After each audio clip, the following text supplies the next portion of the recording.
Alright guys, welcome back. After my last video, I said I lost a couple of family members and I wasn't going to just sit here and do nothing. So I'm going to keep going. And I know a lot of other YouTube machinists were in the same boat and they just quit. Like, no, this is not right.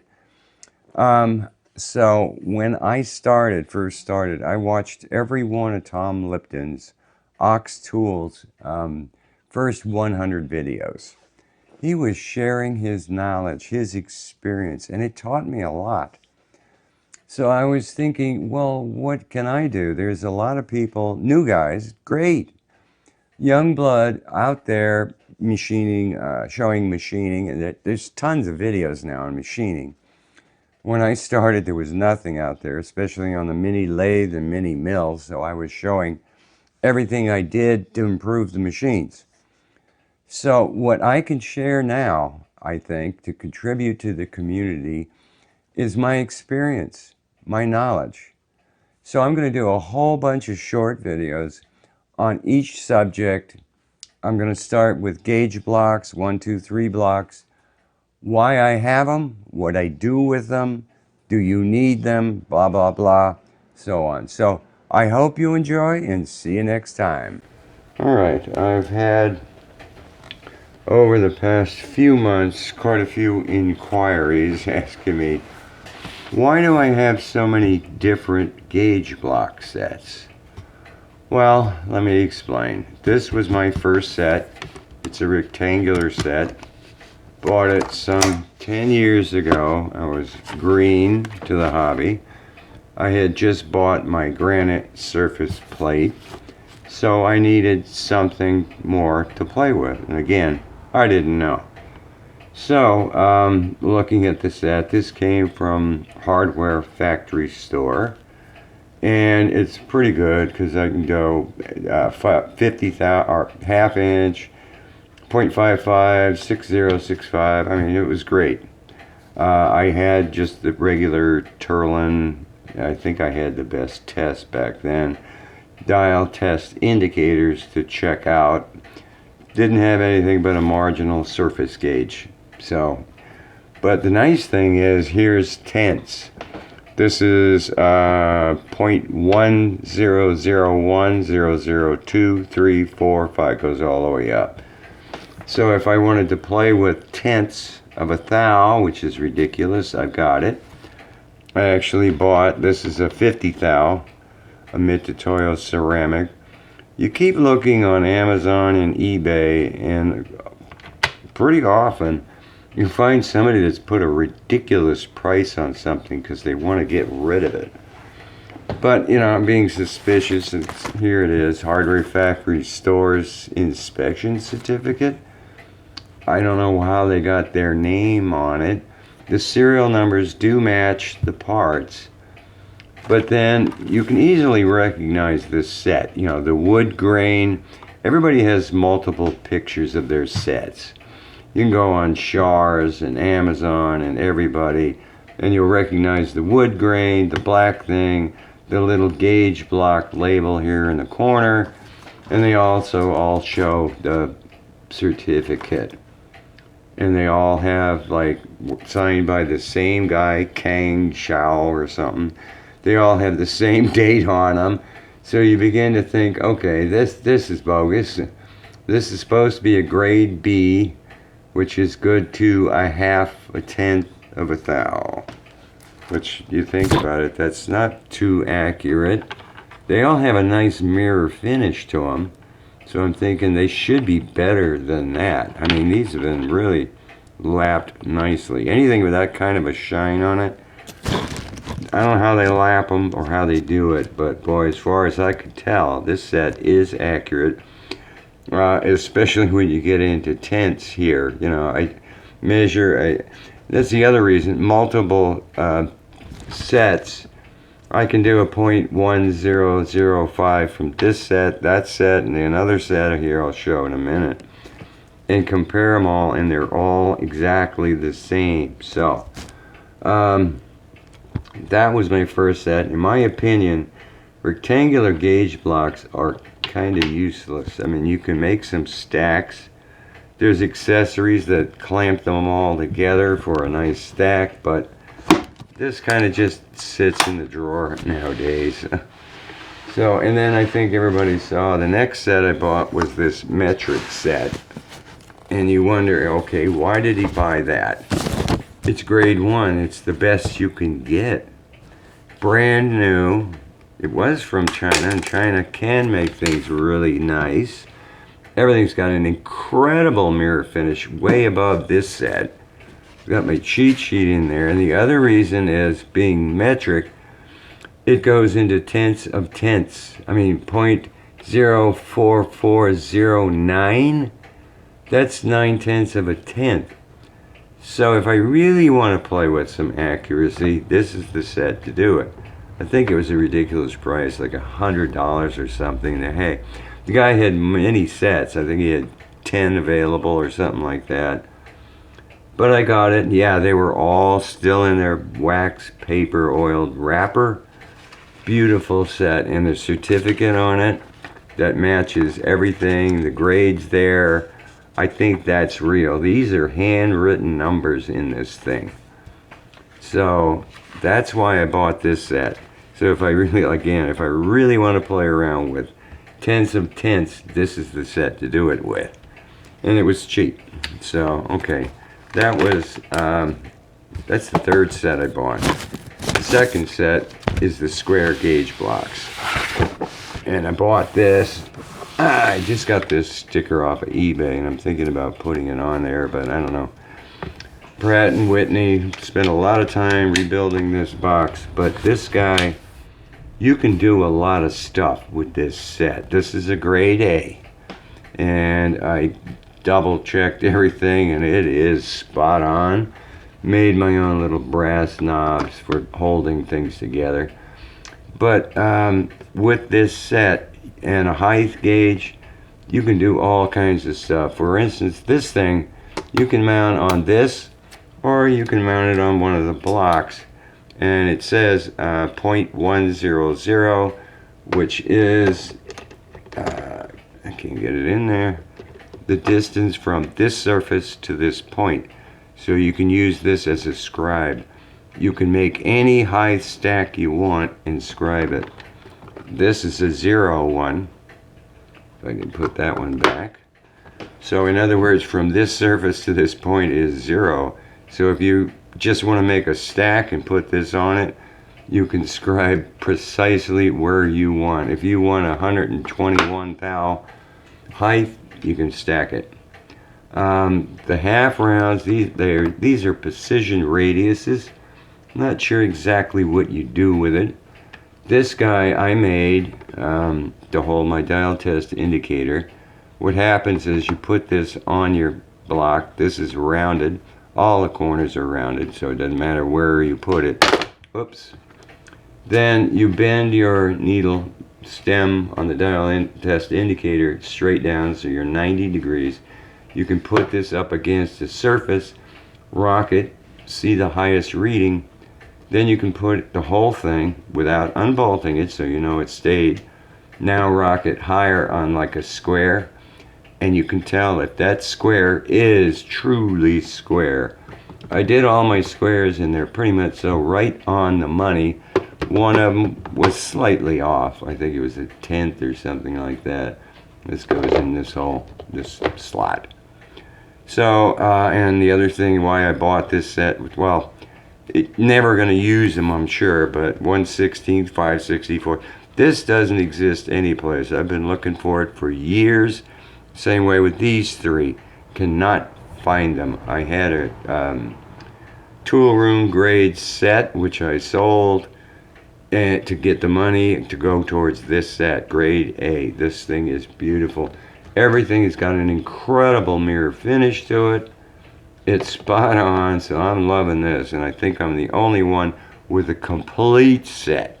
I see them $500 to over $2,000, and they're missing a bunch of pieces. Nobody, like I said, has this or this.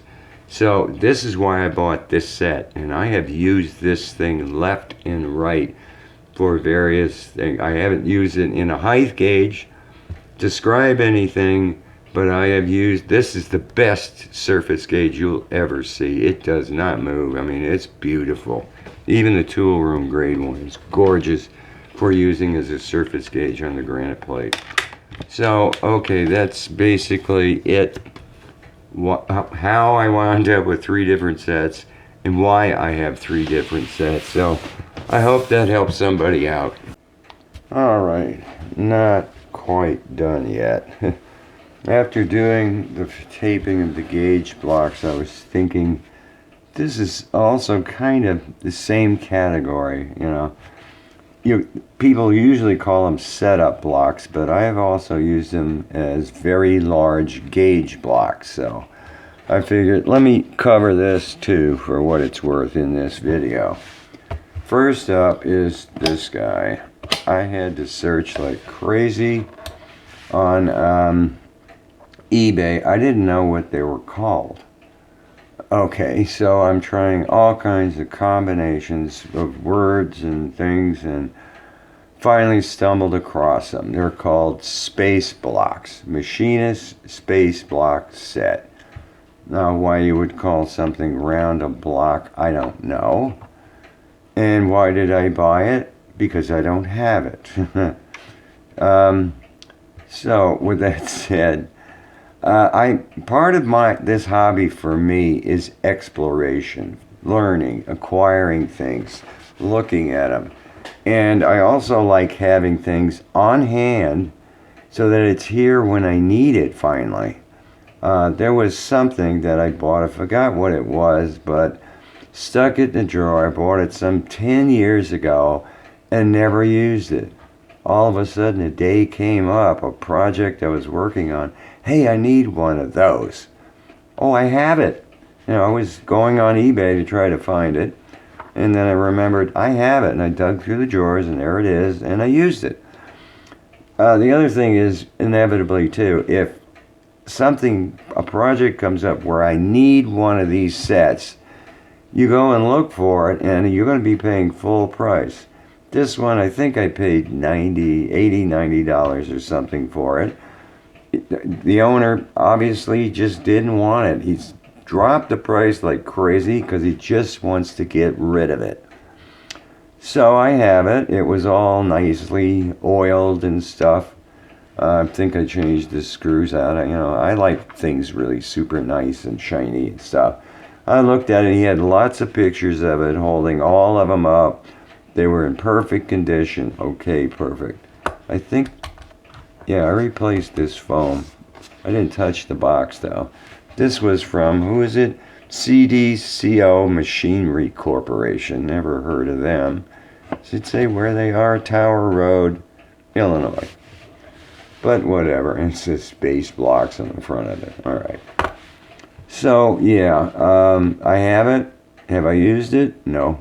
It's cool though. I don't know whether I'll ever need it or what, but so you screw them all together, I guess, and make whatever height you want.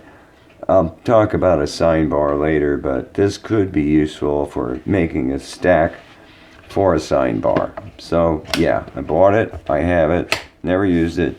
Sits in the drawer. Space block set. That. 1, 2, 3 blocks. Everybody buys them. I haven't used these. They call them high precision, and you run the indicator across it. Yeah, it's within 2/10 all over the place. The sides, the height. Are they the same size? No, they're not rusting. It looks funny in this light. Oh, turn this on. There. So, yeah, they're cool. Everybody buys them. My opinion, why? I don't know. I've never used them. They're all threaded nicely. I think they're imperial. I can't remember. Rather than metric screws or threads. So, yeah, I haven't done anything with them. So they just sit in the drawer, covered in grease and stuff like that. The one thing I did see, which was really cool idea, and can I get it out? This is another set that I bought. And yeah, you run the indicator over them, and they're within 2/10. None of these, I don't think you can get them perfect. But for setups, this guy is really pretty cool. Can I get it apart? Let's see. I saw somebody make this in a video, and I said, man, I got to do that in case I need it. But the idea is, say you want to do that. This one's threaded. It goes in here. How did you work? Oh, it goes the other way. All right, because you can't get the screw in here. The threaded one can go up here. This slides in here, and the screw can go into it through the hole. And basically, you're bolting this together, and now you got a perfect, sort of perfect, because again, they're only within 2/10, little fixture. You can do it this way. You can do it any which way you want. That, you know, set them up. So I put this back together. This goes through here. No, that's the threaded one. Yeah. So I thought this was a pretty cool thing to make. Have I used it? No. A lot of things, you know, you make it. Whoa, why is that dirty? There, paper towel here. It's got grease on it. Yeah, somehow. Cleaned up nicely. This is probably stainless, which is a pain to work with, especially the tap. You can break a tap real easy with that. There. Alright, goes in that box. These go back here. That, again, sits in the drawer, but it's a cool thing to have if I ever need it. Then I had decided to buy these too. 1, 2, 3 blocks, no holes. These are better. These, I lucked out, I guess. I forgot. Amazon. Probably this was Amazon. A nice scratch in it. I have used these though, because I didn't have anything long to tram the mill with. So I'll put these together in the mill vise. Now I've got 6 inches I can tram with. And since they're within 1/10 of one another, when the needle comes across, you just barely see it jump. So actually, I don't remember it jumping at all. So I think somehow, maybe it's this, no, it can't be that way, but they're perfect. I don't remember the needle jumping as I went across the thing. They feel pretty good right here. Then eBay find too. These guys. I saw these, and the key is when you see this kind of a high gloss finish, it's not ground. These you can see are ground. These are ground. Something's different about these. And the guy's name is on the thing. So I bought them. They were dirt cheap. Oh boy, are they precision. These things are plus or minus 0. I use these, man, yeah, because there's one side, use these things to tram the mill with and do other setups. I've used them, I think, in the vise for doing some machining, some projects and things when I want perfection. Then, like I said, you go on eBay and you find somebody with some where they just want to get rid of it. It's metric, 500 millimeters. Oh boy, is that great for tramming. Free shipping, I think it was too. So this sits in the drawer, but man, yeah, I take it out. He did say, I did have a conversation with him. He says, yeah, it's right on the money. It is 500 millimeters. What is it? Some LSS company? Oh, Weber. This is a Weber. So, yeah, the ends are super shiny. So I think this is probably a grade A, but okay. So I have used that left and right. This was one of my last purchases, and I used this thing almost every project. It was a machinist set. Same thing. Can't see the grinding marks on it. I put this on the grade A with the 10th indicator, mid-tutorial. Needle doesn't move. So I'm always using this somehow, you know, I'll put it in a vise this way, just space something to machine it. This way. There's a big assortment of pieces in here. Thin, flat, wide, skinny, crazy. Was there, I don't think, yeah, strange holes too, I don't get that. You know, why did you drill holes through it? These holes are smaller than these holes. Weird. Whatever this guy did, or why he did it, I don't know. but I don't care. And I made a nice box for it to protect them. And like I said, I constantly use them. So, my opinion on stuff, well, like I said, eBay seems to be the best place. I know these were eBay finds. I know this was an eBay find. These other ones were probably Amazon. And like I said, just keep looking and you'll stumble across something and somebody just wants to get rid of because they're not using it. I guess this maybe machinist passed away or something and the family was getting rid of it. So, alright, I guess that's my opinion on all this stuff.